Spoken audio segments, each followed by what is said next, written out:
Vamos continuar aqui falando de debate, de democracia e de sistema eleitoral, com a participação do cientista político Cláudio Couto, professor da FGV de São Paulo. Põe o Cláudio Couto aí na tela. Tudo bom, Cláudio? Muito bem-vindo aqui ao Análise da Notícia Especial sobre o debate. Oi, Toledo, como vai? Boa tarde aí para você, boa tarde para quem está nos acompanhando. Estou à disposição. Ótimo. E obrigado pela Cláudio. menção que você fez ontem no Roda Viva, a minha pesquisa com o Rogério, para nossa professora, inclusive nossa mesmo, né, minha e do Rogério, a Maria Hermínia. Na verdade, eu só estava corrigindo um erro histórico que eu tinha cometido, uma injustiça que eu tinha feito. Cláudio, você assistiu o debate, não? Assisti, não consegui assistir até o final, né, por conta aí Uhum. de outros compromissos que eu tinha, e enfim, tô com ele aqui no YouTube vendo já o finalzinho, mas não consegui ver 100%, mas devo ter visto uns 95%, Mas mais ou menos. você viu o primeiro bloco mais Sim, sim, acalorado ali? sim. Tá. Vi o E, primeiro e, bloco. e depois teve uma mudança, parecia que eram dois debates, né? Porque a partir do segundo. Teve um primeiro bloco inicial que o Kennedy explicou agora, que foi quase que pagar um pedágio para a Justiça Eleitoral, porque as emissoras de TV têm uma obrigação de veicular uma quantidade X de propagandas eleitorais durante o debate. Então, eles fizeram um primeiro bloco que era só de apresentação, aí teve um intervalo de 6 minutos para colocar todas as propagandas Hum. que a Justiça Eleitoral exige, e o debate mesmo começou no que seria o segundo bloco, que eu considero o primeiro. E foi aquele nível que, né, quem não viu não perdeu nada, mas foi uma coleção de ataques e apelidos e coisas do gênero. E depois, a partir do segundo bloco, quando entram as perguntas dos jornalistas, mudou o tom. E tanto que quando eles voltam a perguntar um para os outros no terceiro bloco, os candidatos entre si, já foi um nível completamente diferente.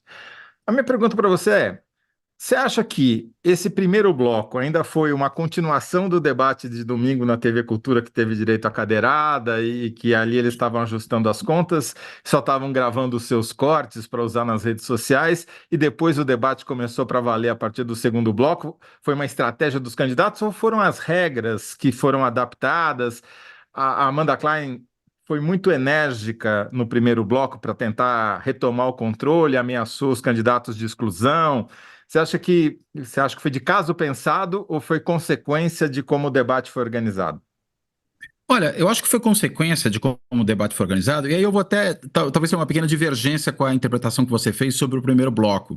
Eu acho que ele, Tá. em parte, foi sim continuidade do que houve antes, mas eu acho que ele foi também a preparação para o que veio depois, né? E eu acho que isso aconteceu por algumas razões, né? A primeira foi uma própria mudança, tirando o Pablo Marçal, claro, da postura dos demais candidatos em relação a ele. Mesmo a postura do Ricardo Nunes, embora ele tenha se exaltado no final, naquela gritaria que ficou, e a Amanda Klein, coitado, teve lá que intervir de alguma maneira, mas ele já teve uma abordagem ao Pablo Marçal que foi uma abordagem diferente, que foi, de alguma forma, de se portar como adulto diante de uma criança birrenta. Né? E acho que isso Uhum. começou já a dar o tom do que poderia vir a ser depois.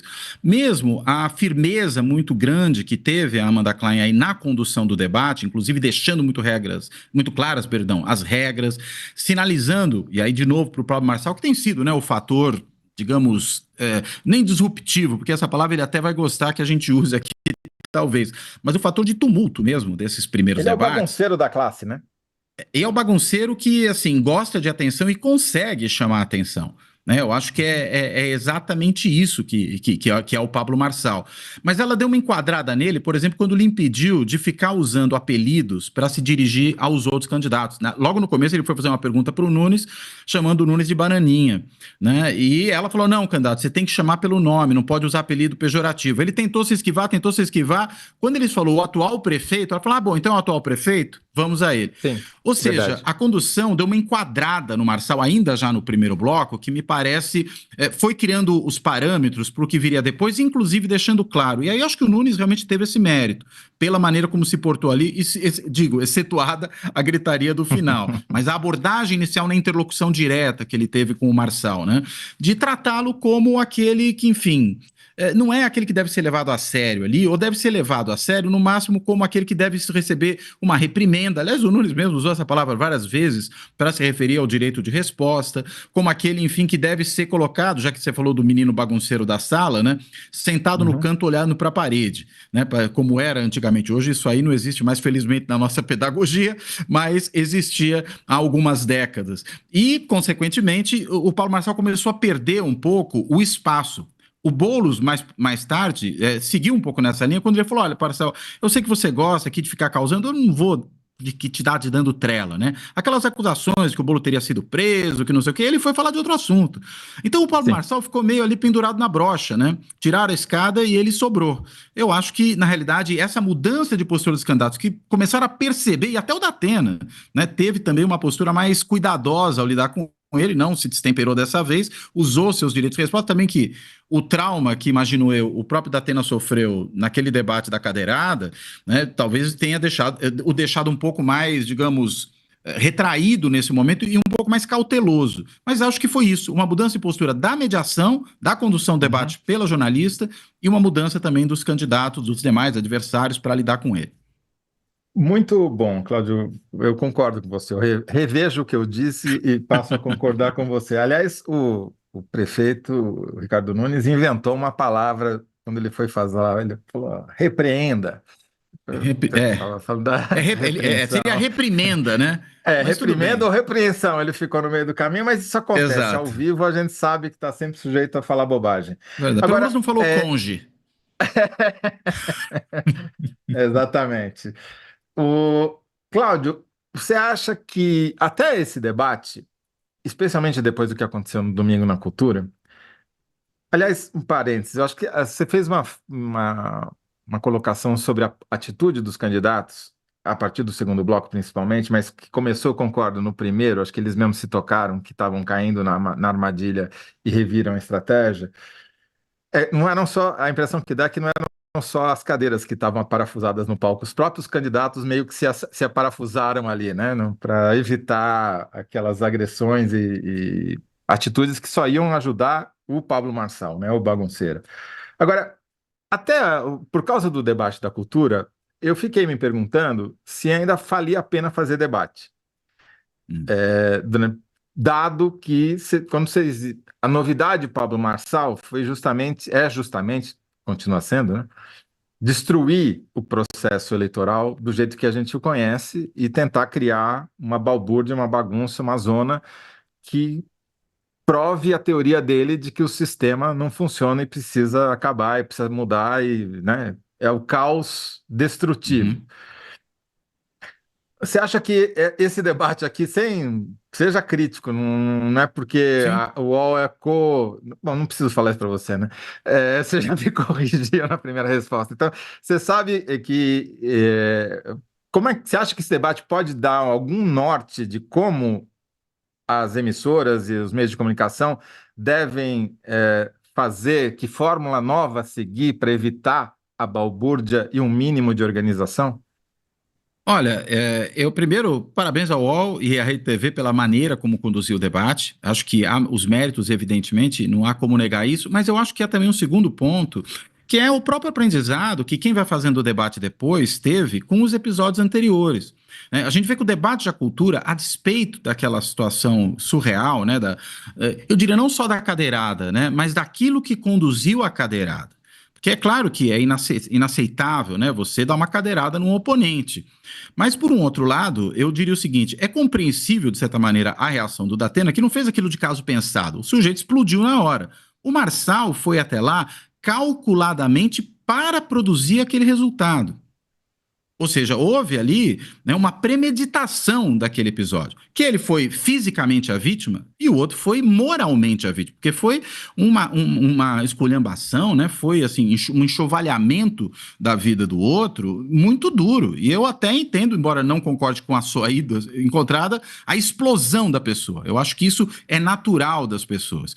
Agora, proporcionou já naquele debate o quê? Uma certa limitação. Por quê? Porque se expulsou o candidato violento e o outro, o próprio mediador, né, o Leão Serva falou ali, que ele já estava na marca do pênalti, antes mesmo de resolver ir embora, né, e fazer aquela cena patética da ambulância, né? O indivíduo que, enfim, que sempre foi tão valentão, falou que dava soco em focinho de tubarão, que enfrentava a onça face a face, de repente leva uma cadeirada, né? Que pode machucar, evidentemente, e vai quase que desacordado, ou simulando estar desacordado dentro de uma ambulância com oxigênio. Mas, enfim, o Uhum. fato é, voltando para o que interessa, o Leão Serva, quando já disse, ele está na marca do pênalti, mostrava também ali já uma certa restrição.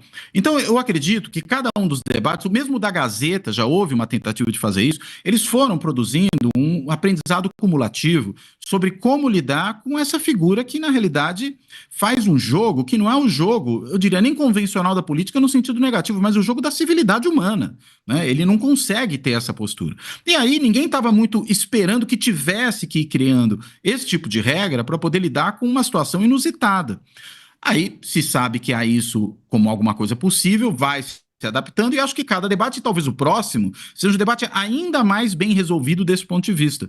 Claro, vai depender Uhum. muito do mérito de quem conduzir, da capacidade ali de ter o estado de espírito que a própria Amanda Klein teve ao, né, botar freios nos excessos que estavam sendo cometidos ali, né? Agora, eu acho que é um resultado de um aprendizado, né? Talvez a gente tenha cada vez mais que aprender como lidar com essas figuras, né?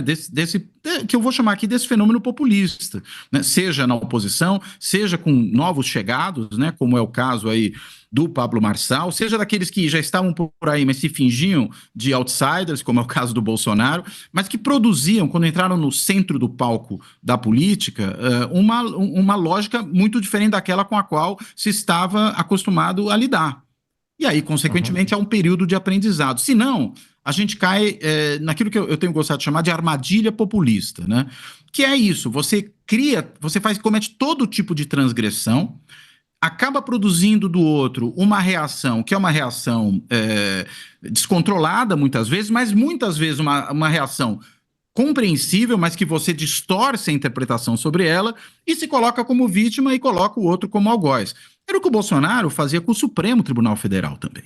Né, que era de, Uhum. vai lá, comete uma transgressão, alguém entra com uma ação no Supremo, o Supremo é obrigado a decidir sobre aquilo. E aí, digamos, revoga uma decisão do Bolsonaro, como ele tinha feito com aquela MP referente ao isolamento social durante a pandemia. Aí ele vem e diz, olha aí, ó, o Supremo, né, não quer que eu governe, ele falando que só governador e prefeito tem que cuidar das coisas, o que não foi a decisão do Supremo. Aí o Supremo, depois atacado, se defende institucionalmente, aí ele vai, aponta o dedo de novo, cobre a aposta anterior e fala, tá vendo? Não disse que esse é um judiciário parcial e que está contra mim, que se partidarizou?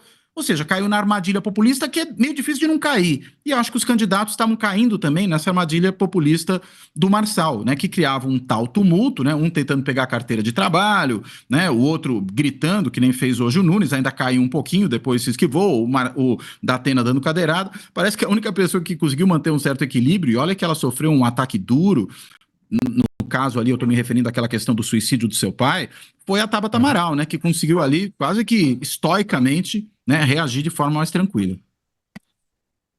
Cláudio, a gente viu nesse debate da cadeirada uma coisa que pode ser interpretada de duas maneiras.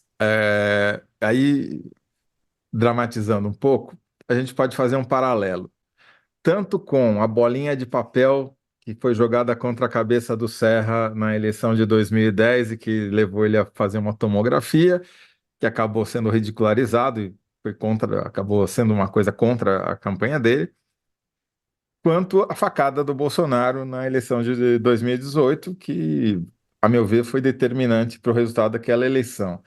Você acha que no caso do Marçal, a cadeirada e aquilo que você falou, que foi o vídeo que ele produziu dentro da ambulância, fazendo um escarcéu desgraçado, recebendo oxigênio por uma pancada na mão, né? É, no final, ficou mais para bolinha de papel ou mais para facada? Há muito mais para a bolinha de papel. Eu não tenho a menor dúvida a esse respeito. Né? A facada foi realmente uma coisa muito grave. Né? O sujeito podia ter morrido. Né? Levou uma Sim. facada na barriga. O Trump levou um tiro de R-15 que triscou a orelha. Um tiro de R-15, mesmo que de um calibre menor, que parece que era o caso desse fuzil R-15 em particular, nem sabia que tinha variação de calibre para R-15, fiquei Uhum. sabendo com essa notícia, podia ter arrancado metade da tampa da cabeça do sujeito. né? Uhum. A bolinha de papel foi ridícula, né? E não à toa o Serra caiu no ridículo naquela eleição. E a cadeirada, claro, é uma agressão muito mais séria, vai que pega na cabeça, podia machucar, mas Sim. todo mundo viu que não pegou. Eu até agora não entendi, inclusive, como é que ele teve um trauma no tronco, porque É a porque ele rigor pegou por jogou. cima, né? Então, ele jogou a cadeira duas vezes, né? O primeiro vídeo que apareceu só mostra a primeira cadeirada, mas daí hoje, Ah, ou depois ele ontem, atira, né?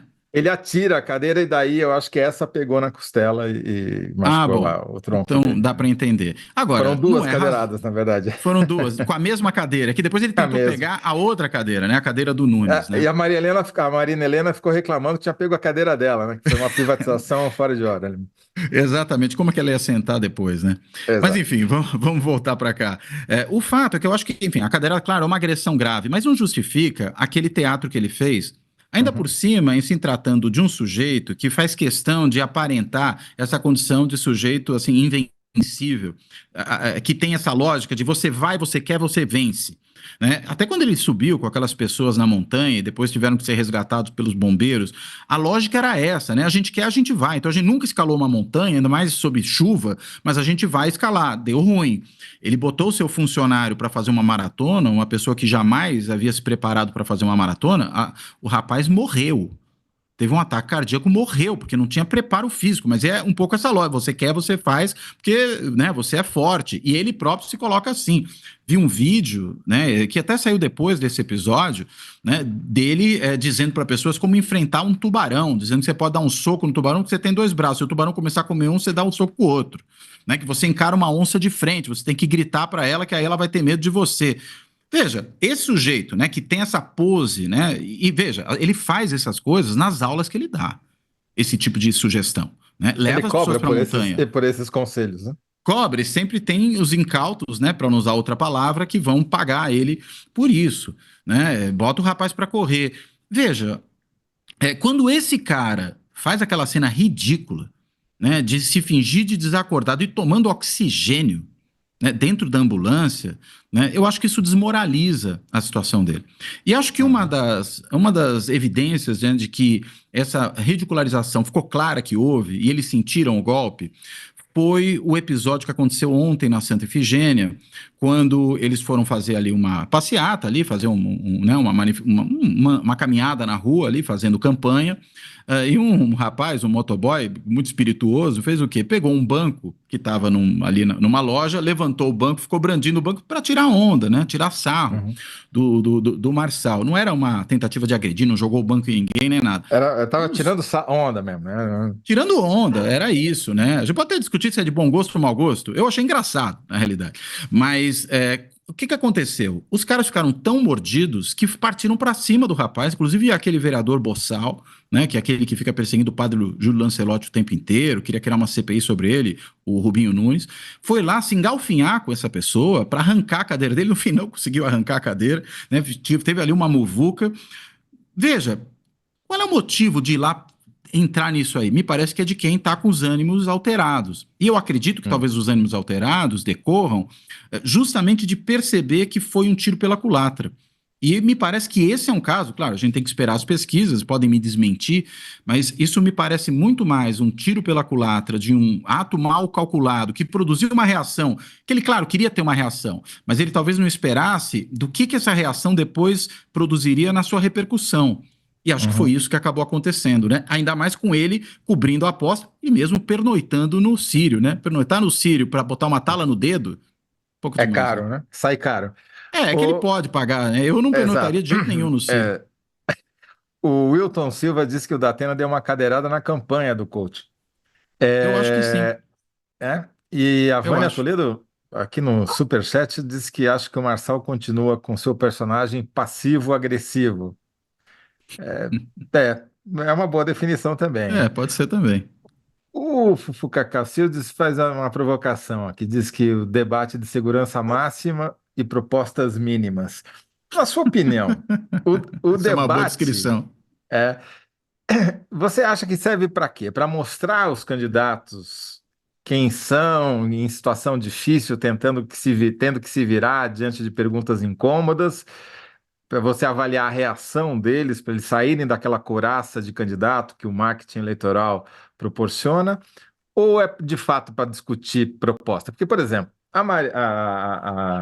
eu gostei muito da participação da candidata do Novo, da Marina Helena, especialmente quando ela diz que a proposta dela não é aumentar a passagem de ônibus para quem mora longe na periferia, mas sim abaixar para quem mora perto no centro rico, né?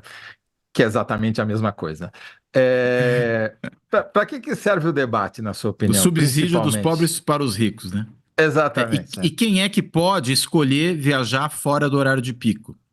Quem não Porque tem nada o ela que fala. fazer, né? Quem já está com a vida ganha, né? E cá entre Basicamente, nós, né? né? Quem tá com a vida ganha e pode fazer essa escolha, já não vai no horário de pico, mas não é para pagar mais barata a passagem. Ele É já não para vai de não ônibus, ficar no né? ônibus lotado, né? Não, não, é para não Exato. ficar no ônibus cheio, Sim. né? Porque pelo Uhum. menos você pode sentar e tudo mais, você evita o horário de pico, né? Quem vai sair de casa com carro e também pode evitar o horário de pico, o faz. Então, uma passagem que, mesmo do ponto de vista da racionalidade microeconômica, que eu imagino como a candidata do Novo, né, com o seu libertarianismo econômico, imagina que possa funcionar, ela não faz sentido do ponto de vista da racionalidade econômica. É uma proposta, enfim, acho E que você não pegou faz bem o ponto sentido elitista, né? do ponto de vista eleitoral, porque já teve um Também candidato a não. prefeito de São Paulo que despencou nas pesquisas quando apresentou essa proposta, que foi o Celso Russomano, né? Quer dizer, não sabe a Exato. história. Não. Mas, na sua opinião, o debate é para quê? É para a gente conhecer os candidatos em situação de tensão, ver como é que eles se viram, se saem, ou é para discutir proposta?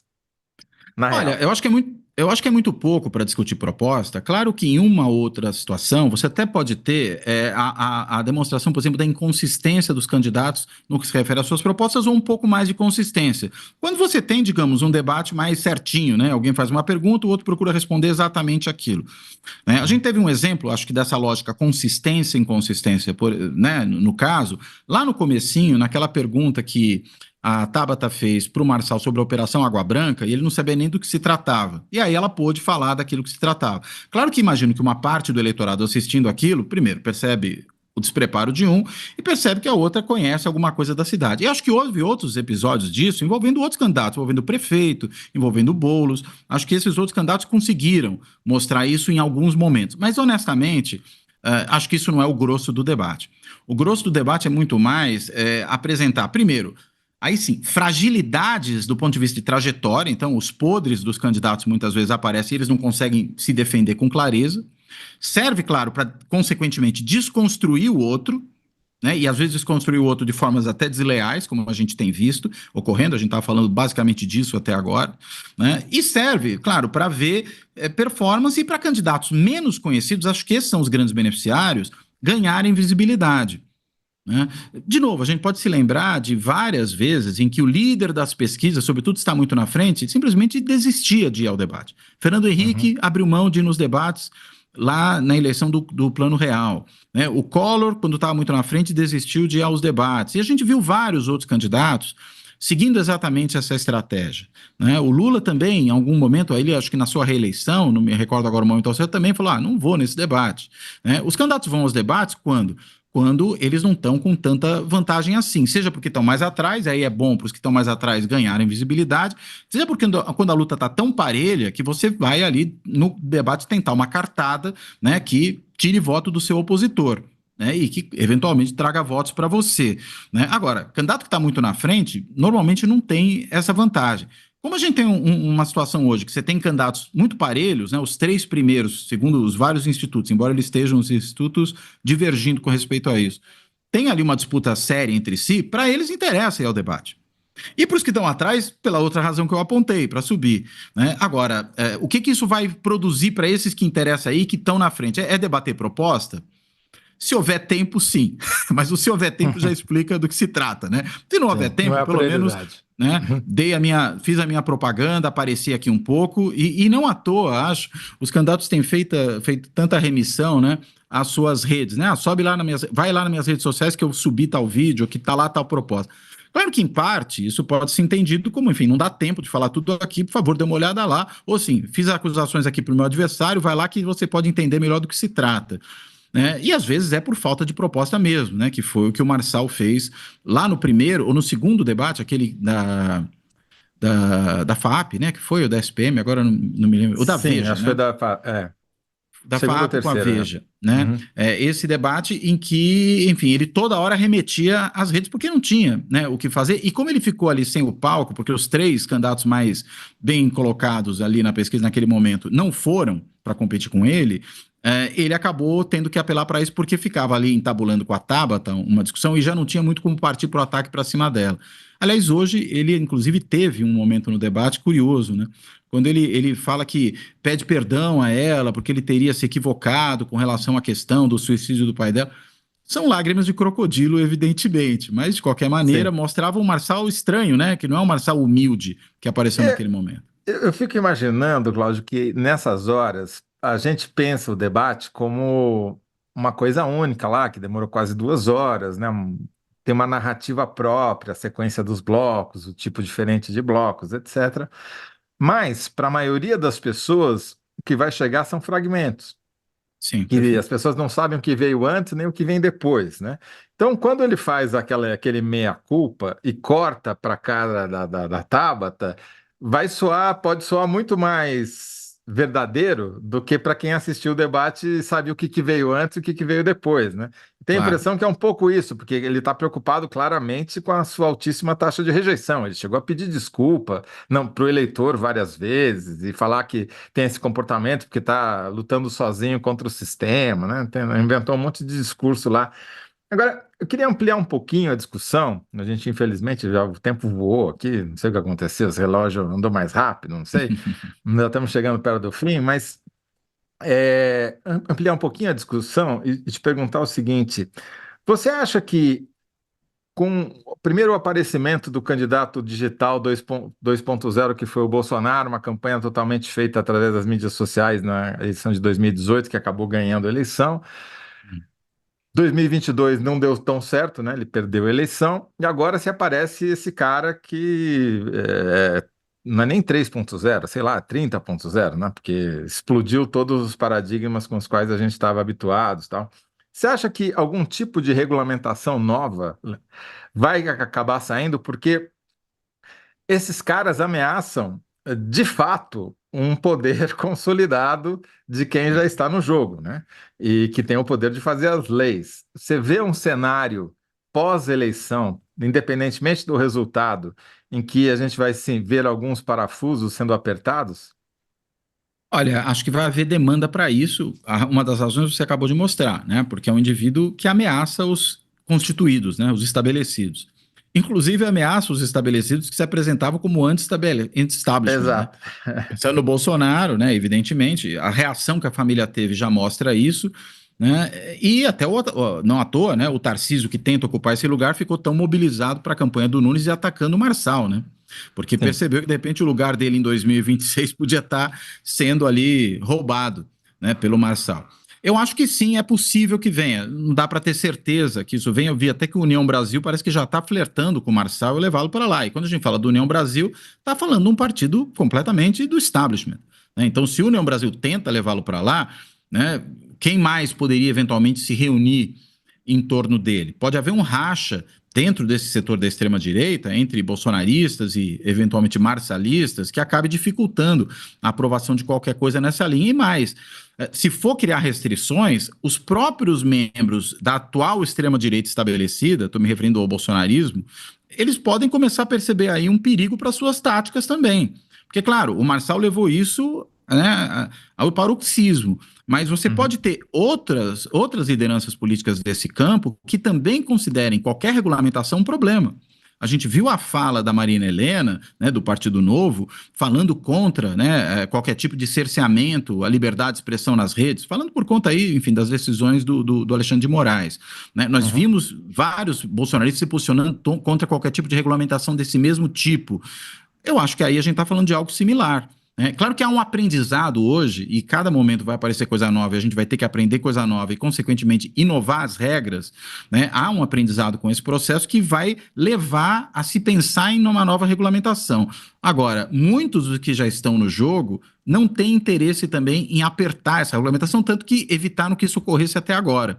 E é por isso que eu sou um pouco mais cético da possibilidade disso vir a ter sucesso. A ver, né? Eu acho que a gente tem que esperar um Uhum. pouco para ver, mas eu sou um tanto quanto cético quanto a isso.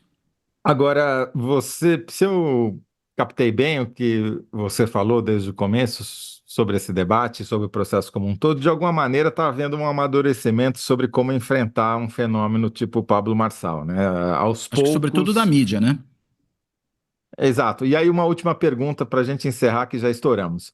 Você acha que esse cara, um candidato, não me refiro exclusivamente a ele, mas outros surgirão certamente pelo exemplo que ele está dando, deve ser desconvocado dos debates se a legislação não obrigar? Porque esse é um dos argumentos, né? Dizem, as emissoras de televisão não precisariam convidar o Pablo Marçal porque o partido dele não tem representação e a legislação desobriga, o convite a ele. Porém, ele está bem colocado nas pesquisas. Qual que é a sua opinião sobre isso? Olha, eu acho que é uma possibilidade, sim, né? E realmente, se ele está bem colocado nas pesquisas, nesse sentido, ele é uma notícia. Ele não tem como simplesmente você se esquivar desse fato, né? E é Uhum. por isso, claro, que ele foi convocado, né? Agora, ele está num partido, não é que o candidato do PCO não foi chamado, da UP não foi chamado, porque não tem relevância alguma no processo eleitoral. O Marçal ganhou relevância e virou notícia, e por isso foi chamado, e isso foi a escada que ele teve para poder se projetar da forma como se projetou. Agora, nesse momento, eu até pensaria se, dadas essas transformações que foram acontecendo na maneira como se lida com ele, se seria muito inteligente evitar chamá-lo, apesar da possibilidade legal de fazer isso. Porque me parece que Uhum. talvez ele tenha atingido o pico e esteja no momento ali já de início de uma certa desconstrução. Se a Uhum. continuidade dos debates, tanto pelo comportamento das empresas de jornalismo que foram conduzir esses debates, como por parte dos outros candidatos, começar a dar uma enquadrada e reduzir a capacidade do Marçal de produzir o tumulto, me parece que ele começa a sofrer aí um desgaste. E aí pode até ser interessante levá-lo, né? Porque a partir de agora é muito mais expô-lo do que no sentido negativo que a palavra expor alguém implica, do que propriamente dar para ele um palanque que ele não tinha. Esse palanque ele já conquistou, já tem, já está estabelecido. A partir de agora, talvez seja o caso de iniciar um processo de desconstrução do Marçal. E talvez os debates sejam uma boa oportunidade para isso. Eu acho que a síntese nossa pode ser: candidatos e cadeiras aparafusados limitam o efeito Marçal, né? Eu fiquei me perguntando só se tinham parafusado também os púlpitos, porque numa dessa não dá para pegar a cadeira, o cara pega o púlpito, né? Cláudio, muito obrigado aqui pela sua participação no Análise da Notícia Especial sobre o debate, viu? Sempre um prazer recebê-lo aqui. E já fica convidado para a gente discutir aquele outro assunto que eu estou devendo. Ah, tá bom então, Tá combinado. bom?